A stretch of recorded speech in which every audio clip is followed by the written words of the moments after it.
우리 마태복음 9장 18절에서 26절까지입니다.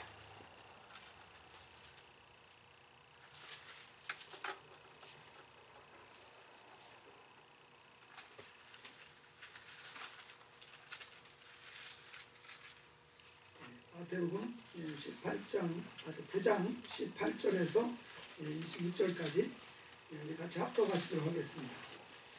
예수께서 이 말씀을 하실 때에 한 관리가 와서 절하며 이르되 내 딸이 방금 죽었사오나 오셔서 그 몸에 손을 얹어 주소서 그러면 살아나겠나이다 하니 예수께서 일어나 따라가시매 제자들도 가더니 12의 동안이나 혈루증으로 앓는 여자가 예수의 뒤로 와서 그 겉옷가를 만지니 이는 제 마음에 그 겉옷만 만져도 구원을 받겠다 하니라. 예수께서 돌이켜 그를 보시며 이르시되 딸아 안심하라 내 믿음이 너를 구원하였다 하시니 여자가 그 즉시 구원을 받으니라. 예수께서 그 관리의 집에 가사 피리 부는 자들과 떠드는 무리를 보시고 이르시되 물러가라 이 소녀가 죽은 것이 아니라 잔다 하시니 그들이 비웃더라. 무리를 보내신 뒤에 예수께서 들어가서 소녀의 손을 잡으시매 일어나는지라. 그 소문이 그 온 땅에 퍼지더라. 우리 처음에 수요일날 성경 공부할 때 한번 좀 자세하게 다룬 적이 있는데요. 1966년도에 그 샌프란시스코에서 처음으로 미국 땅에 사단교회라는 것이 오픈을 했었습니다. 그 교회 이름을 이제 블랙하우스라고 이렇게 불렀는데 라베이라는 사람이 이제 사제가 돼가지고 사단교회를 세웠었습니다. 근데 그것이 이제 1997년도에 이 라베이라는 사람이 죽고 난 뒤에 그 다음에 이어받은 사제가 그 사단교회 그 헤드쿼터를 맨하탄으로 이제 옮겼습니다. 그래서 전에 말씀드렸죠. 그 뭡니까 헬스 키친 맨하탄이라는 곳이 있습니다. 아십니까? 우리 헬스 맨하탄 사시는 분 아세요? 헬스 키친 맨하탄이라는 그런 구역이 있답니다. 근데 그곳으로 이제 헤드쿼터가 옮겨져서 이 맨하탄에서도 이제 사단교회가 활동을 하고 그랬는데 아마 이 보스턴에서도 이 사단교회가 세워지고 그곳에서도 활동을 하는 것 같습니다. 그래서 아마 많은 분들이 지난주에 소식을 들었을 텐데 이 사단교회가 모여서 블랙 메스라고 그러죠. 자기들끼리 이제 예배를 드리는 겁니다. 그래서 이 사단교회 세계 대회를 이 보스턴에서 이제 지난주 금요일, 토요일, 일요일 3일에 걸쳐서 개최, 그러니까 오늘까지 개최를 하고 있습니다. 이것에 대해서 이제 그것을 저지하기 위한 그 이제 기독교계 그 지도자들이 같이 이제 모임을 하면서 많은 곳에 기도해달라고 이렇게 요청을 했었습니다. 근데 이렇게 그 소식을 접하면서 보니까 그 사단교회가 집회를 하는 장소가 보스턴의 이 세일럼이라는 그 도시로 이렇게 나와 있더라고요. 이 세일럼이라는 것은 이제 한국식으로 발음을 하면 살렘입니다. 살렘. 예루살렘 할 때 살렘이 있잖아요. 그래서 그 살렘이라는 타운인데 사실 제가 살렘이라는 도시를 한번 가본 적이 있습니다. 거기를 왜 가봤냐면은 이제 교단에서 최초로 해외 선교사를 파송을 하신 분이 이제 아돈이랑 저드슨이라는 분이거든요. 근데 이 저드슨 선교사가 미국에서 최초로 해외 선교사로 파송을 받은 사람이 바로 이 아돈이랑 저드슨이라는 사람입니다. 근데 바로 이 사람이 다니던 교회가 어디에 있냐면 그 할렘에 있습니다. 할렘에 보면은 그 태버나클 컨그리게이셔널 처치라는 곳이 있어요.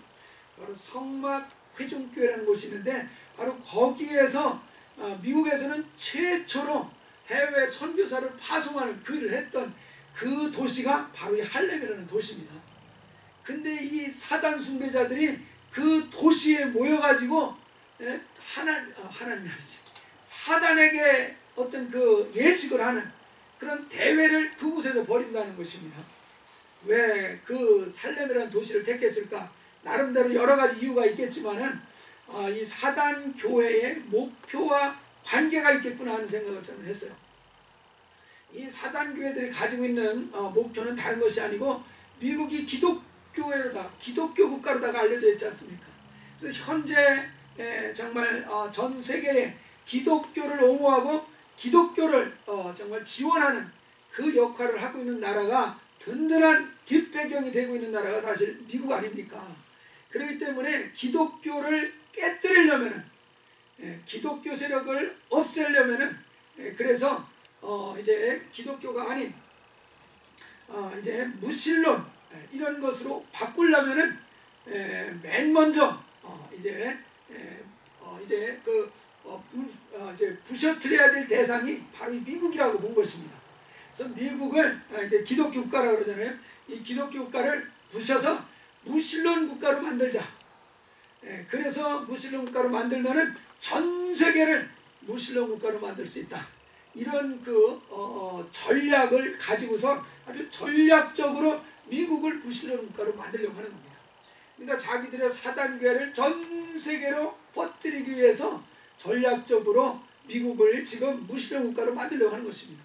그래서 여러분도 아마 들어보셨겠지만은 이 초등학교 엘레멘터리 스쿨 같은 데서 이제 성경을 이렇게 나눠주려고 하는 그런 일을 하려고 그러면은 이 사단교회에 다니는 사람들이 와가지고 이거는 종교서적이다. 그러니까 우리 사단교회의 그 경전도 같이 나눠줘라 이렇게 얘기를 해버리는 겁니다. 그런 교회에서 학교에서 사단교회 경전까지 같이 나눠주기가 어렵잖아요. 그러니까 어떤 결론을 내리자면 종교적인 서적은 나눠줄 수 없다 이렇게 해버리는 거예요.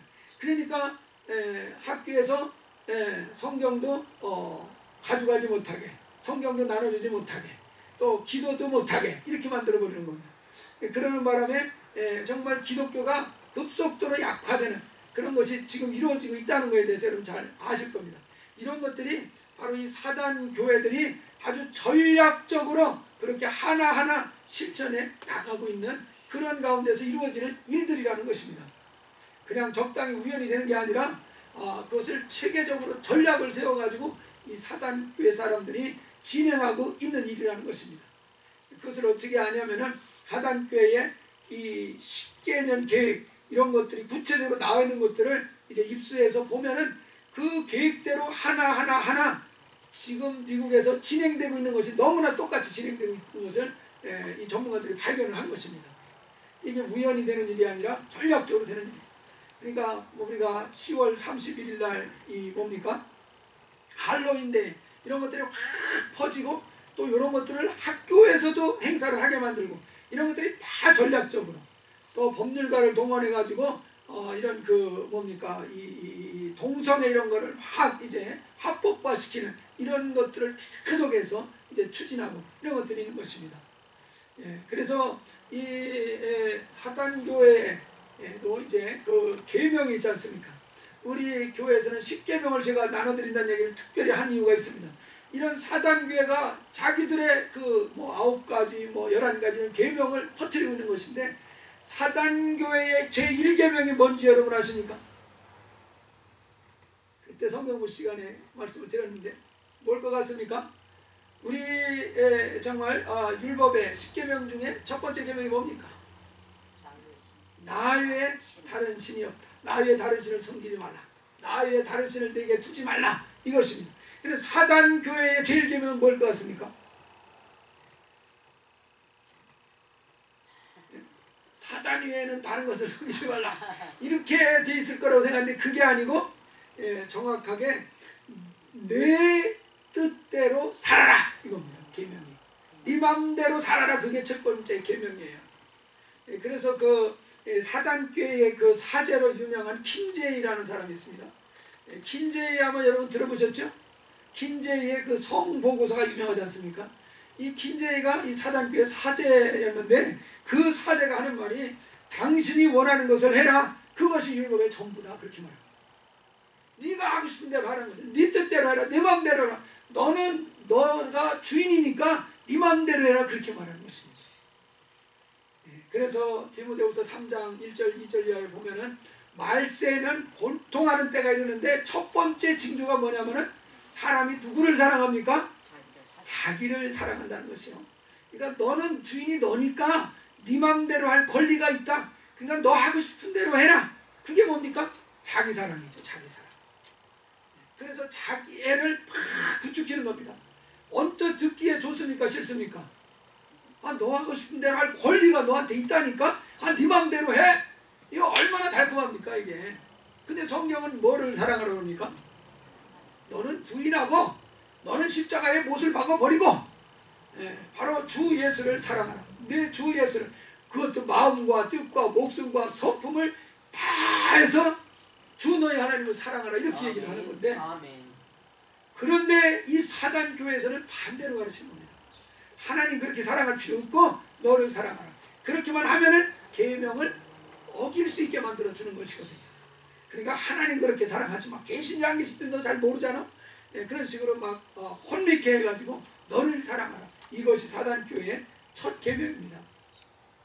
그것이 오늘날 우리가 피부로 느끼고 있는 것이 다원주의라는 것입니다. 다원주의.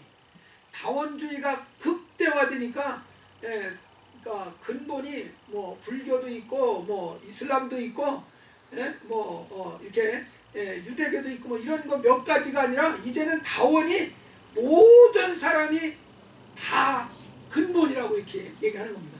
모든 사람이 다 자기가 주인이라고 이렇게 주장하는 데까지 나간 것입니다. 그래서 아무도 다른 사람에게 이렇게 해야 된다 저렇게 해야 된다 훈계를 할 수 없는 시대가 되어졌다는 사실이에요.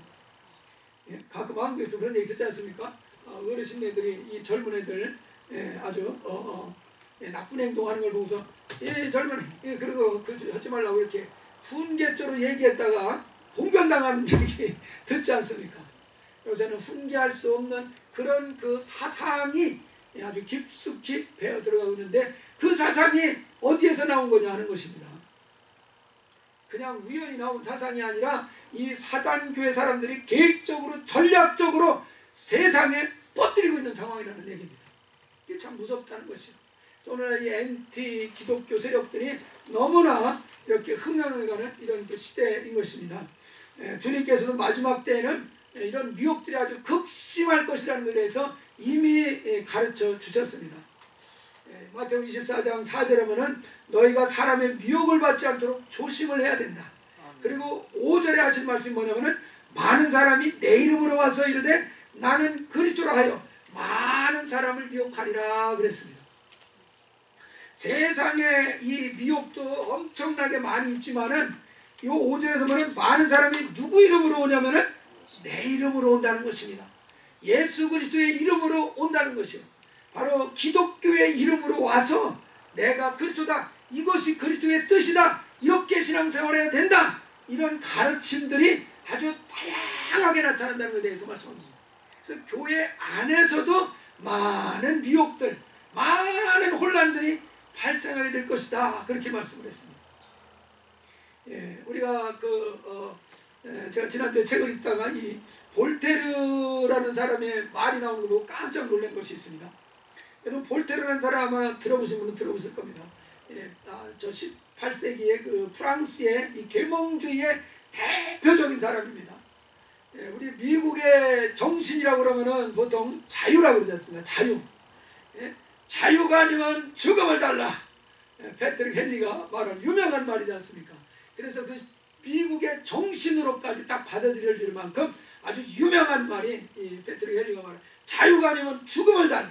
미국은 자유를 굉장히 강조하거든요. 그 정신은. 근데 이 프랑스에는 그와 같이 강조하는 정신이 뭐냐면은 관용이라는 겁니다. 관용. 톨라렌스. 뭐야. 이 톨라렌스. 하여튼 관용이라는 것이 프랑스의 정신입니다. 관대한 것, 관용을 베푸는 것. 그 정신을 일깨워준 것이 바로 볼테르라는 사람입니다. 그래서 이 볼테르라는 사람이 정말 프랑스의 정신을 만들어낸 사람으로까지 인정을 받을 만큼 아주 계몽주의자로 철학자로 유명한 사람인데 그 사람이 국왕에게 진언을 한 것이 있습니다. 굉장히 이 볼테르도 이 기독교에 대해서 거부하고 반대했던 사람이거든요. 그래서 이제 그 국왕에게, 그러니까 이제 가톨릭을 대항하고 있는 것이 국왕이었거든요, 그 당시에. 그러니까 그 국왕에게 가톨릭 나가서 이 기독교를 죽이는 방법을 한 가지 진언을 한 것이 있습니다. 제안을 해준 것이 있습니다. 그것이 뭐냐면은 기독교를 죽여버리고 싶으시면은 주의를 없애버리십시오. 이렇게 진언을 한 것입니다.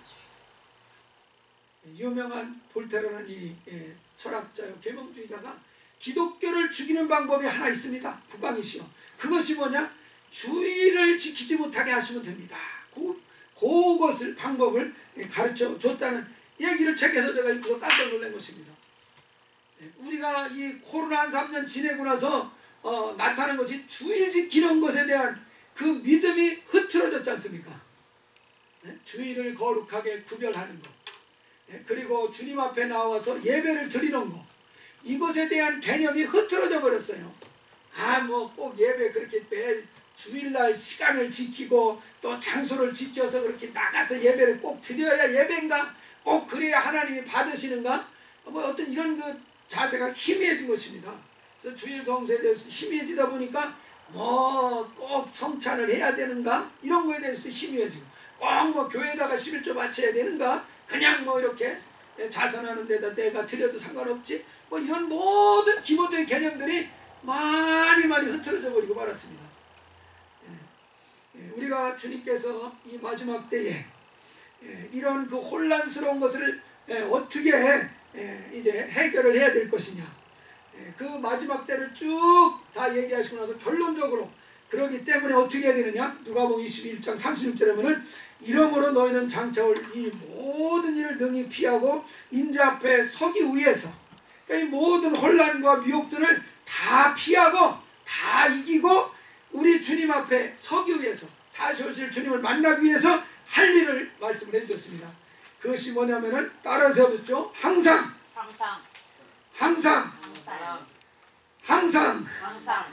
기도하며 깨어 있으라.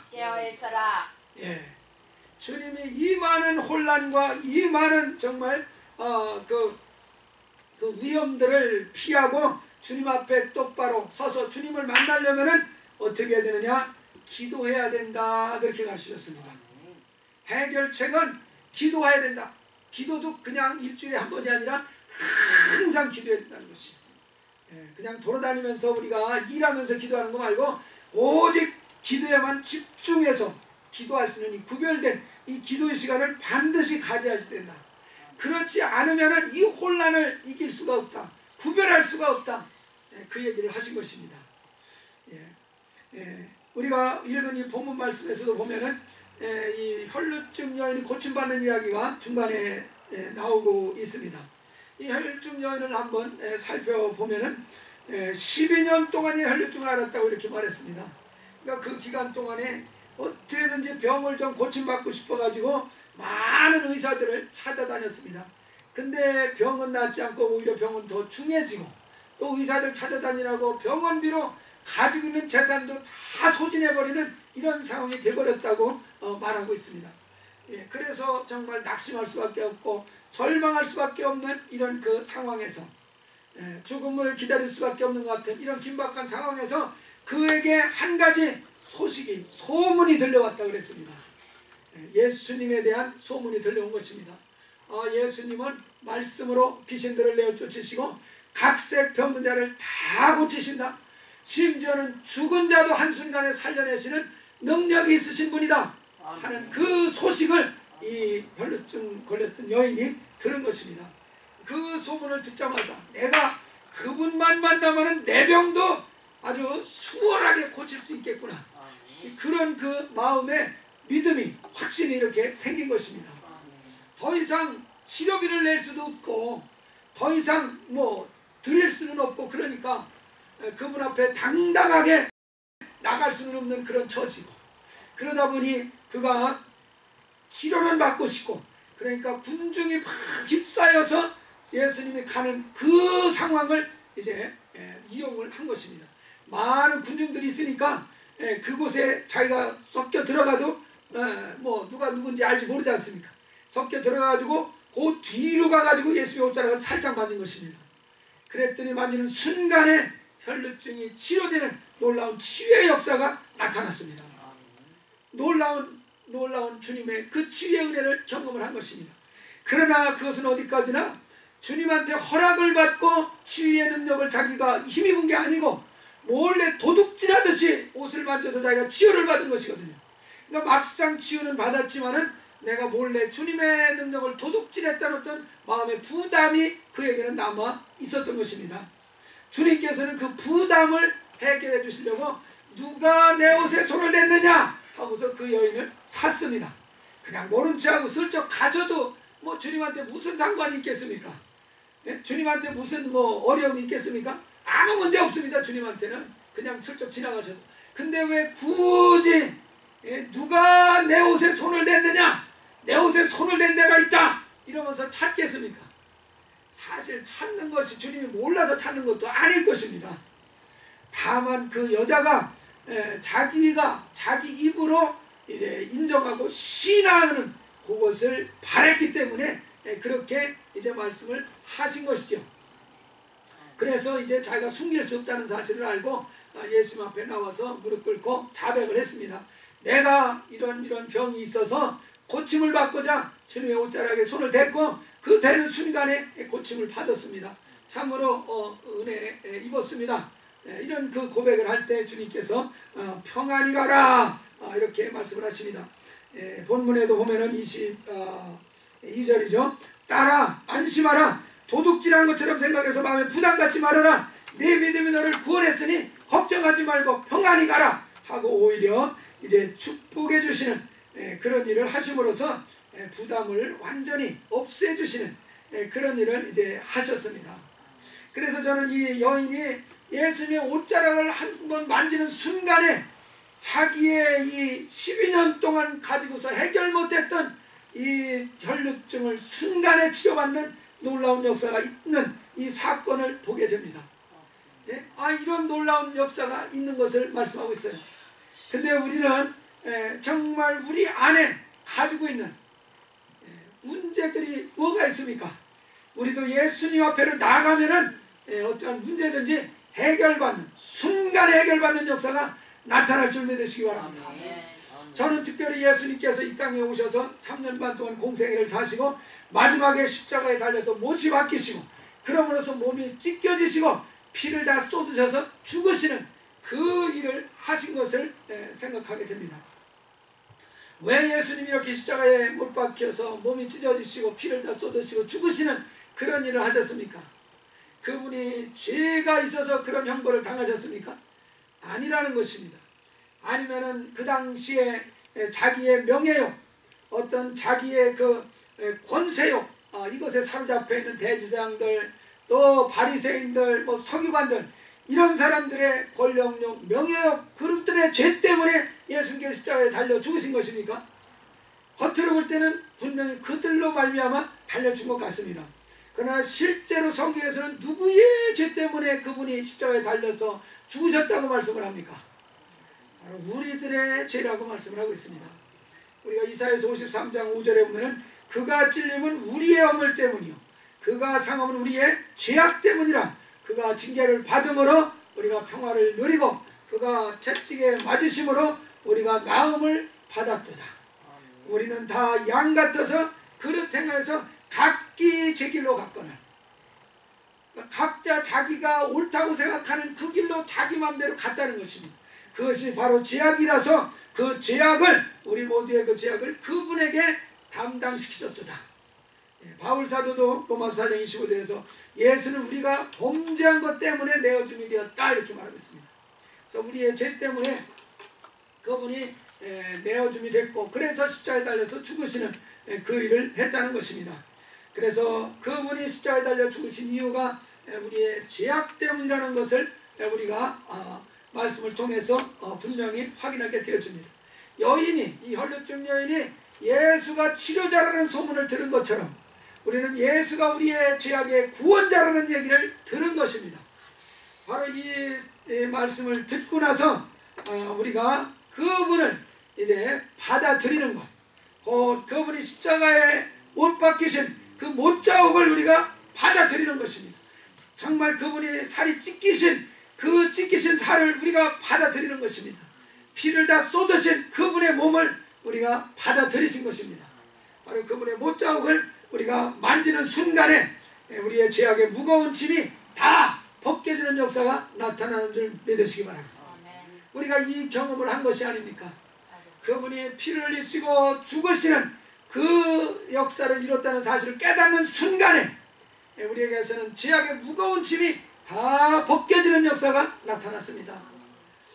많은 분들이 이렇게 죄에서 건짐받는 정말 은혜의 체험을 하셨을 것입니다.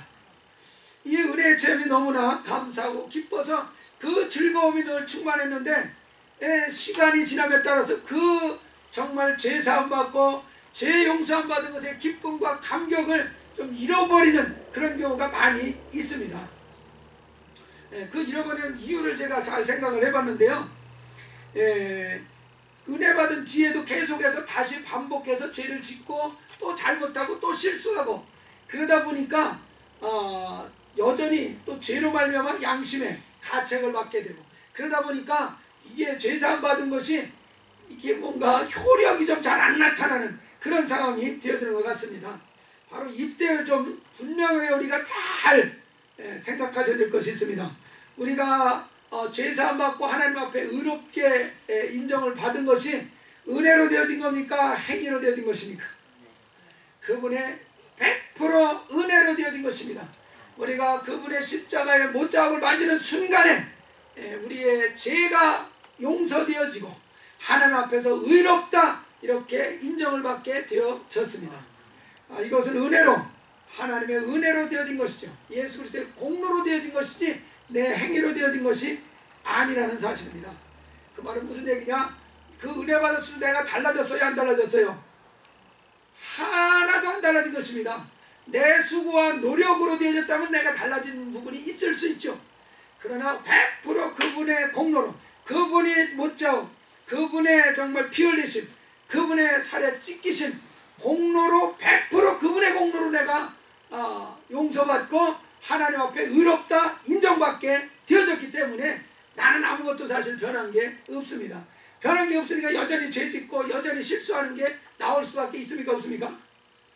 나올 수밖에 없습니다. 나올 수밖에 없어요. 그런 정말 죄인임에도 불구하고 정말 저 지옥불에 던져져야 마땅함에도 불구하고 예수가 나 대신 죽었다는 사실을 깨닫고 인정했기 때문에 그 은혜로 말미암아 하나님 앞에서 내가 의롭다 여김을 받은 것입니다. 하나도 죄를 안 진 사람같이 하나님 앞에 의롭다 그 이유 때문에 인정을 받았습니다. 오직 그 은혜로 인정을 받은 것이지 내가 뭔가 달라지고 새로워져서 그렇게 된 것이 아니라서 여전히 똑같게 죄를 짓고 여전히 똑같이 실수하는 일들이 일어나게 되어 있습니다. 그것이 비정상이 아니고 그것이 정상입니다. 할렐루야. 그 때문에 참 사람들이 부담을 갖거든요. 그래서 그것이 정상이다. 그것이 정상이다. 죄인이기 때문에 죄를 짓는다. 그래서 죄인이 죄 짓는 거 정상이다. 나는 이제 의인이라고 이렇게 인정을 받았으니까 나는 죄를 짓지 말아야 된다. 이렇게 이제 사람들이 생각을 하기 때문에 자기가 또 죄를 지면 당황을 하는 것입니다. 내가 죄를 져서는 안 되는데 또 죄를 짓는구나 하고서 당황을 하는 것이에요. 그러다 보니까 은혜가 약해지는 것으로 나가는 것을 제가 발견을 했다 이 말입니다. 그것이 아니에요. 우리는 은혜로 된 것이기 때문에 여전히 그렇습니다. 바로 여기에서 우리가 발견할 수 있는 것은 그러기 때문에 우리는 감사하다 이겁니다. 이렇게 죽을 수밖에 없고 그냥 지옥 아랫목이죠 뭐 다 저희들 안 그렇습니까? 지옥 아랫목은 따는 당상 이런 정도로 우리가 참 부족한 존재들인데 그럼에도 불구하고 정말 죄를 하나도 안 져서 깨끗한 심령으로 인정을 받아가지고 하나님께 의롭다함을 받았으니 감사해요? 아니면 불만스러워요? 불만스러운 사람 있습니까? 의롭다고 해주다는데 불만스럽습니까? 감사한 것이죠. 그러니까 그 감사한 것, 그 마음을 붙드시기 바랍니다. 감사함을 붙들라는 것이요.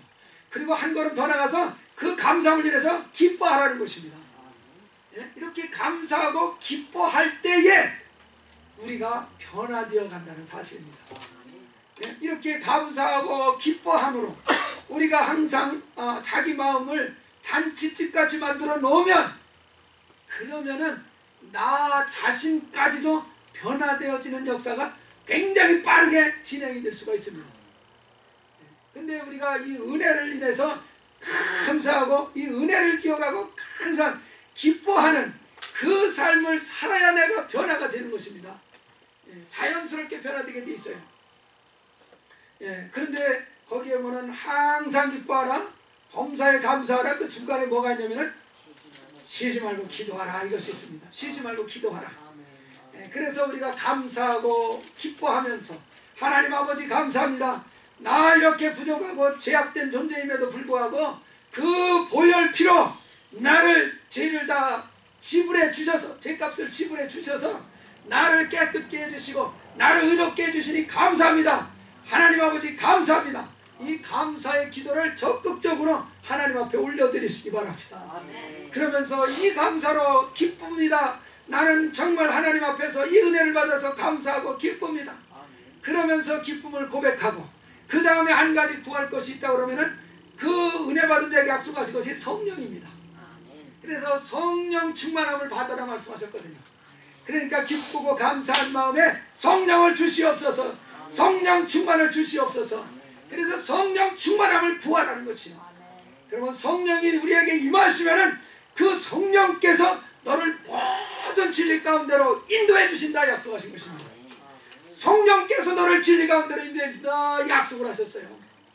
네가 억지로 진리 찾아서 진리 가운데로 너를 훈련시켜서 가라, 이렇게 네가 알아 그렇게 말씀하지 않으시고 성령을 너는 구하고 성령의 충만을 받아라. 그래서 성령이 네 안에 오시면은 성령께서 너를 이끌어 주실 것이다. 어디로 이끌어 가냐? 진리 가운데로 이끌어 주실 것이다. 그래서 너를 온전한 곳으로 이끌어 주실 것이다. 그러니까 너는 할 일은 주여 감사합니다, 주여 기뻐하라, 그리고 성령 충만을 구하라, 그것입니다. 열심히 성령 충만을 구해라. 예수님께서도 마지막 혼란스러운 이 시대를 어떻게 분별하고 어떻게 주님 앞에 설 수 있느냐? 항상 기도하고 깨어있으라 그러지 않았습니까? 그 기도하라는 거 무엇 기도하라는 얘기겠습니까? 성령을 구하라, 성령 충만을 구해라. 이 혼란스러운 때 무엇이 옳은 건지 무엇이 그른 건지 도대체 알 수가 없지 않습니까? 어떻게 구별할 것입니까? 진리의 성령이 오셔야 진리를 구별할 수 있고 진리의 길로 인도받을 수가 있다는 사실입니다. 그래서 주님께서도 항상 기도해라, 진리의 성령으로 충만하도록, 진리의 성령이 나를 이끌어 주시도록 성령을 구하고 성령을 의지해야 된다, 성령의 도움을 받아야 된다, 이것을 가르쳐 주셨습니다. 그래서 이 혼란스러운 이 시대에 진리를 잘 분별하고 진리의 길로 걸어가려면 다른 도리가 없습니다.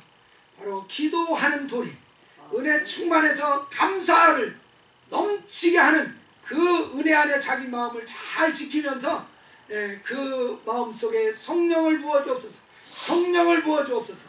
그래서 성령의 충만함을 받는데 바로 이르게 되면 우리는 성령에 의해서 우리는 진리 가운데로 인도받고 넉넉히 주님 앞에 설 수 있는 귀한 길로 안내받을 수 있게 될 것입니다. 그래서 이 마지막 때 사단의 괴계가 정말 노골적으로 이제 전개되고 있는 이 시대에 오직 필요한 것은 그 은혜를 인해서 더욱 기뻐하고 감사하는 일과 성령의 충만함 받는 일이라는 사실을 기억하시고 정말 은혜 안에서 강건해지시고 또 성령의 충만함을 받아서 승리하시기를 주의 이름으로 축원합니다.